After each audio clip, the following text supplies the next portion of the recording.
The Democrats who fled Washington, I cannot help but laugh about that. This is nothing more than a hissy fit. They didn't get their way. They knew they were going to lose the vote, so they ran. Well, Marianne, they didn't flee Washington. They fled Texas. I know that geography is generally not your thing, but like that's a oops-a-daisy. Ordinarily, there's some sort of subterfuge, some sort of quiet, shadowy game that they're playing, that they redraw districts in the night and take shadowy votes to try and gain. Donald Trump went on the lawn of the White House and said, yeah, we're going to go pick up 5 votes. This is corruption. This is criminal, what they're doing. The Democrats left the state to avoid a quorum because they're bad. They're the only ones doing anything to stand up to this impossibly corrupt administration. There are still children missing from the floods a couple of weeks ago.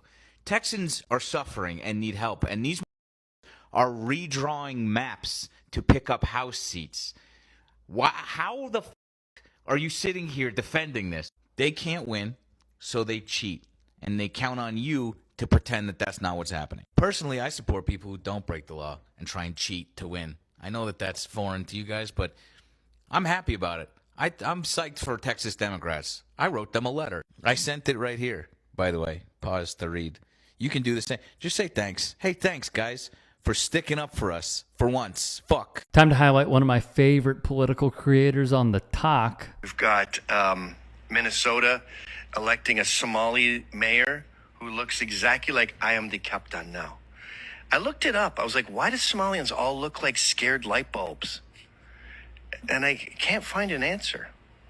They look unlike any other black in all of Africa. Why is it that you people look like you're tailgating an insane clown posse show at a vape store? If I squint hard enough, you are every single one of these photos. Whites are the only people that vote with any kind of meritocracy. Every other group votes based on their ethnic standing. They're tribalists. We're the least tribal group ever. Least tribal group ever. And the other elephant in the room with Somalia is the IQ issue. The fact that this mayoral candidate can speak. You think that Biden won this election? You're a pure idiot. You do know what idiot is. People who ain't got brains. Had to go really deep in the archives for that one. Anyway, it's crazy that hypocritical mold spores like that get a platform the size that he has, but it's 2025, and that's what we're doing now. I would just like to point out the obvious sort of hypocrisy. Every time they do some sort of like brainless IQ purity test for whites versus everybody else, and then turn around and say, but I'm not racist. That's what that is. Good trouble. And here he is taking down Gavin McInnes, the literal leader of the Proud Boys. What do you think the biggest reason is why people say you're anti-Semitic?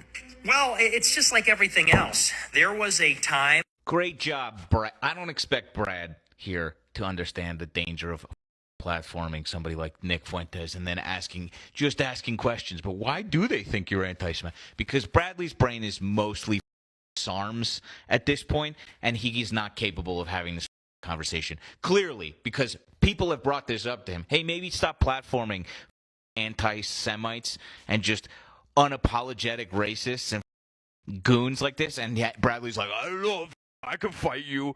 It would take 3 seconds to do the greatest hits of Nick Fuentes' anti-Semitism or misogyny or racism or transphobia. All of that he says in this clip that he just gets labeled because I have opinions. It's because he is all of those things. All of those isms is this. He's the poster child. And Bradley Martin thinks it's a good idea for views and clicks to normalize having somebody this virulent on his. Good job, Brad. You're doing terrific. Taking on the manosphere, which is very important. They want to control white people so bad, and the Sweeney case is a prime example of that. They really don't want beautiful white women being proud of their ancestry. There's so much discourse on whether or not this ad is a dog whistle, or they're talking about eugenics, or this is white supremacy. Or it could go either way. You know who didn't misinterpret this? White supremacists. Muslims hire other Muslims, Indians hire other Indians, Jews hire other Jews. All right, my beautiful white people, gather around. First things first, these people are funded by the Tiny Hat Gang, who has sent them out to recruit more pawns to do more of their dirty work. This woman Mayonnaise Mary has heard this message from Sydney Sweeney and American Eagle loud and clear. This is what happens when they try and silence white people. Okay? If you're curious, if you're on the fence whether or not, oh, this could be interpreted, here's your answer. Just as an aside, is the master race in the room with us now, or should we expect them at some point? Woof, dude. And white supremacists on the Sydney Sweeney American Eagle ad. Let's go back to why it is so dangerous to platform someone like Nick Fuentes. Feel when you're totally not pressed. The feel when we control your bodies. Hey, we control your bodies. Guess what? Guys win again, okay? Men win again. And yes, we control your bodies. Hi. I'm your Republican congressman. Hi, I'm your Republican congressman. It's your body, my choice. And men, women again. Men win again. There will never, ever be a female president. Never. There will never be a female president, ever. It's over. Glass ceiling. Dude, it's a ceiling made of bricks. You will never break it. Your stupid face keeps hitting the brick ceiling. We will keep you down forever. You will never control your own bodies. You will never be the president of the global empire. Never gonna happen, sweetie. Your body, our choice. Donald Trump facing growing backlash tonight to his dinner last week with prominent white nationalist Nick Fuentes at his private Mar-a-Lago club. Some of the strongest condemnation coming from his former vice president. President Trump was wrong to give a white nationalist, an anti-Semite, and a Holocaust denier a seat at the table. And I think he should apologize. It's, oh, you haven't had sex. It's like, well, I haven't chosen to do that yet. I'm choosing instead to be an historical figure. I'm choosing instead to lead an historical right-wing movement. So it's a cope. But anyway, I'm an incel. I am a proud incel. I believe that organized Jewry is extremely influential in the United States. We need to go back to burning women alive more. These left-wing people, in their heart of hearts, they know they're wrong because, they know that black people are violent. Hitler was a German statesman. Enough with the Jim Crow stuff. Who cares? Oh, to drink out of a different water fountain. Big deal. Don't tell me they're entitled to their religion. If their religion involves my Lord in hell, then they can get out of America. Oh, I'm anti-Semitic?